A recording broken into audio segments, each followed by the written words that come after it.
प्रयागराज में शंकराचार्य अभिमुक्तेश्वरानंद को पालकी के द्वारा घाट पर जाने से रोके जाने के बाद अब विवाद बढ़ता जा रहा है। जुबानी जंग भी छिड़ चुकी है। हमारे साथ हैं मथुरा के साधु संत। किस रूप में इस विवाद को देखते हैं, आइए इनसे बात करते हैं। महाराज जी, पहले शंकराचार्य जी को रोका जाता है पालकी से, फिर विवाद शुरू हो जाता है।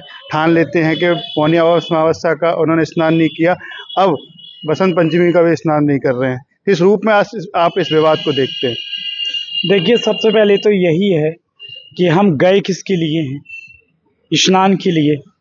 फिर अच्छा, स्नान के अलावा एक मंत्र बोलते हैं, गंगे दर्शनात् मुक्ति। तो स्वाभाविक है, आप अगर वहाँ जा रहे हैं तो पहले तो स्नान कीजिए। भाई, अगर कोई कालनेमी, कोई कौआ अगर काँव काँव करे तो क्या आप कौआ बन जाएंगे? हंसी बनेंगे ना, परमहंसी बनेंगे ना। अरे वो कहावत है ना, हंस चुनेगा दाना पानी, कौआ मोती खाएगा। तो ये कलिकाल की ऐसी चाल है कि काल नेमी कली कपट निधानु, नाम सुमति समरथ हनुमानु। लंका जब भगवान प्रवेश किए हनुमान जी, तो लंकिनी से लेके लंकेश्वर तक सबको उनने विलासी देखा, भोग में देखा। बस ये योगी था जो अर्धरात्रि में भी सुमरन कर रहा था। तो सबसे बड़ी बात है, जो सुमरन करता है, जो स्मरण करता है, जो चिंतन करता है, जो मनन करता है, वो मनमोहन का हो जाता है।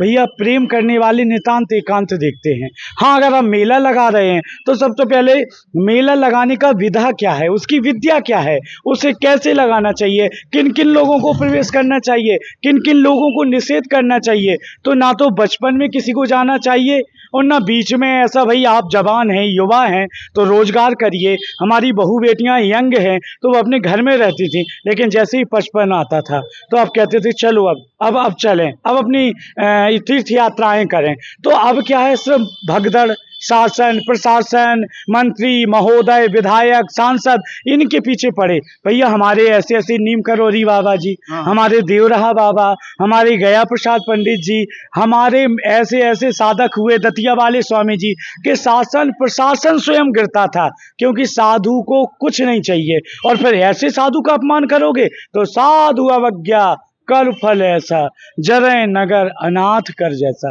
अब दो साधुओं की बात हो ना तो छोटा मोटा नहीं बोलता। तो हम ये देखते हैं कि कहीं मौलानाओं को देख लो, कहीं हाजी साहब को देख लो, उनमें कितनी एकता है कि इतना आदर है। हमारे यहाँ छोटा बड़ा कोई नहीं पूछता, बाबा जी ये देखता माल कितना है, तब सम्मान है, माला कोई नहीं पूछने वाला। तो सबसे बड़ी बात यही है। महाराज जी, आप बताइए, वहाँ पर जब विवाद होता है, रोका जाता है, कह रहे हैं कि ब्रह्मचारियों की चोटी पकड़ पकड़ के खींचा गया, तो आप एक संत हैं, आप किस रूप में से देखते हैं? देखो, हनुमान टेकरी आश्रम में आप सबका स्वागत है। रही बात शंकराचार्य जी की, वहाँ प्रयाग में गए, उनका स्वागत है। वहाँ तो कुंभ संतों का ही कुंभ है और लाखों लाखों संत वहाँ पहुँचे हुए हैं। उन सब की व्यवस्था हो रही है, शासन प्रशासन की सेवा में ही लगा हुआ है और व्यवस्थित स्नान भी हो रहे हैं। लेकिन क्या ये कारण बना जो शंकराचार्य जी को रोका गया? तो इसके लिए स्वयं संत मंडली ही इसका निर्णय कर पाएगी, वो ही निर्णय करेंगे, समझौता से कार्य चलेगा। संतों का कोई विरोध नहीं होता किसी से।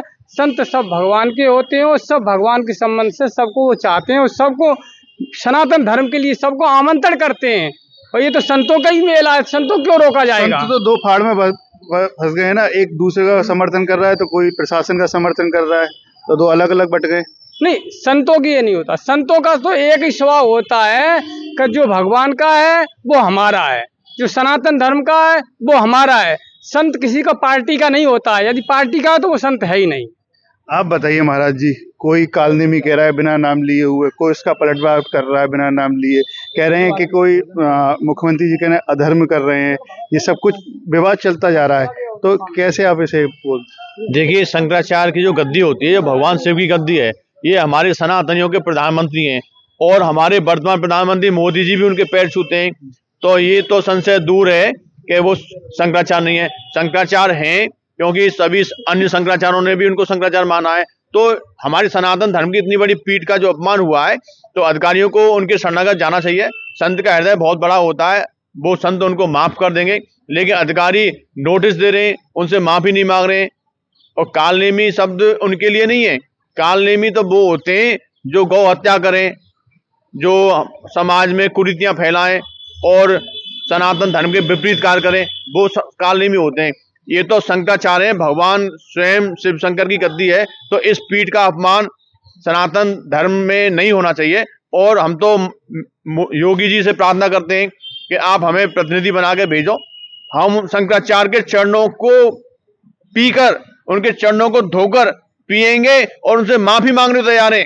लेकिन कोई उनका प्रतिनिधि बन के जाए तो सही, शंकराचार्य भगवान तो माफ कर देंगे, वो तो गौ हत्या का विरोधी तो कर रहे हैं, कोई गलत कार्य थोड़ी कर रहे हैं। और गंगा में यदि स्नान से रोका जाएगा तो गौ हत्या का पाप लगेगा। इस बात को योगी जी को समझना चाहिए और अधिकारियों को निर्देश देना चाहिए कि उनसे माफी मांगे, संत भगवान माफ कर देंगे। योगी जी कह रहे हैं कि परंपरा बाधित हो रही है इससे।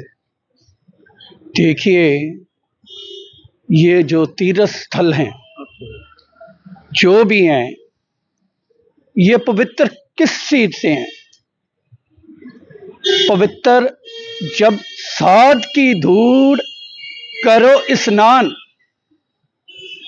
गुरु अर्जन देव महाराज जी ने साधुओं की महिमा श्री गुरु ग्रंथ साहिब में इस प्रकार की है, साध की धूड़ करो स्नान, साध ऊपर जाओ कुर्बान, साध सेवा वड भागी पाई है। तो ये तीर्थ स्थल तीर्थ तभी हैं जब ये देव मुनि श्रेष्ठ जन उन तीर्थों में आके अपने पवित्र चरण जब डालते हैं, तो ये जो हम पाप कर्म कर रहे हैं, ये पाप कर्म उन संत जनों की चरण रस से उतरते हैं। देखिए, अगर ऐसा ना होता तो भगवान रामचंद्र महाराज कहाँ माई भिलनी के पास जाके तो तीर्थ स्थल बना दिया। सो ऐसा भाव अंदर चाहिए कि अगर हमें भगवान ने ये मनुष्य दे दी है तो ये बहुत बहुत कठिन दे मिली है। 84 लाख यूनि के बाद ये मानुष तन मिला है, तो ये तन निंदा में नहीं जाना चाहिए। जब पूर्ण महापुरुष की हम निंदा करते हैं तो हमारे जितने भी पुण्य कर्म हैं सब नाश हो जाते हैं। और मेरी यही बेनती है कि संत जनों को प्रेम भाव से चरण रज लेनी चाहिए। अब बताइए महाराज जी, उन्होंने मौनी अवस्था का स्नान नहीं किया, आज भी मना कर रहे हैं कि पंचमी पर भी स्नान नहीं करें, क्या करना चाहिए उनको? बिल्कुल स्नान करना चाहिए, क्योंकि गए किसके लिए? भाई आप वहाँ अनशन लेने के लिए थोड़ी ना गए, धरना धरने के लिए थोड़ी ना गए। आपको राम भगवान, सब पर राम तपस्वी राजा, राम कैसे रहे? सबसे बड़ी बात तो ये हम एक नहीं सभी के लिए बोलते, ये सिंहासन सिर्फ किसका है? जिसके पास हनुमान जी सेवक बन जाएं। तो सबसे बड़ी बात ये, हमारे देवता गोवर्धन गिरधारी, कामतानाथ, और पूछा जाए शिव कैलाश पे बैठे। तो साधक को सरल होना चाहिए, क्योंकि असुअन जल सींच सींच प्रेम बेल बोई। मीरा को तो जहर दिया फिर भी भक्ति नहीं टूटी। बताइए नरसिंह जी के साथ क्या नहीं हुआ, फिर भी टूटी गाड़ी लेके पहुंच गए। वो इतना बड़ा खींचना पे ठीक है, उनका साथ बदतमीजी करना सीखा, वो अलग विषय है। अभी आज क्या करना है? 4 बाराती अगर दारू ड्रिंक पी के उधम कर दें तो बेटी का विवाह नहीं करोगे? भाई उनको वो अलग सब्जेक्ट है। अभी तो आप अपना काम कीजिए कि गए किसके लिए हो। आप अपना तप बढ़ाइए, संतों से मिलकर के स्नान करिए। सब आप समझौता से बैठ करके जो भी त्रुटियां भाई हैं वो सब संभाल लेंगे संत। ये संतों का काम संत ही संभाल पाएंगे, शासन प्रशासन इसमें कुछ नहीं संभाल पाएगा, क्योंकि शासन प्रशासन तो संतों के निर्णय से चल रहा है, संतों के निर्देशन से चल रहा है। इसलिए संत ही इस बात को संभालेंगे। ये विवाद का विषय नहीं है, संवाद का विषय है। और कहा है कोटि विघ्नते संत जिम करें न नीति त्याग। पहले संतों के लिए पढ़ो तो कि कितने कष्ट सहे, और कष्ट सहने के बाद कृष्ण को याद किए। भूल गए क्या? पहले ये तो याद करो। आप फूलों में क्यों सज रहे? फूलों में तो परमात्मा, मान सम्मान में क्यों भूले? संसार के लोग गाली देते थे, देते आए, तभी भगवान गोविंद मिले। ऐसे नहीं मिलते किसी को गोविंद। मीरा ने क्या कहा? असुअन जल सींच सींच प्रेम बेल बोई। तो प्रेम की बोल परमात्मा ऐसे ही नहीं, महात्मा को कुटवाते पिटवाते हैं तब कहीं भगवान को पाते हैं वो। संत सरल से। देखिए, अब तक हमारे साथ रहे मथुरा के संत जिन्होंने अपनी अपनी बात कही। अपने सहयोगी नेत्रपाल के साथ मैं सौरभ गौतम, एनडीटीवी इंडिया।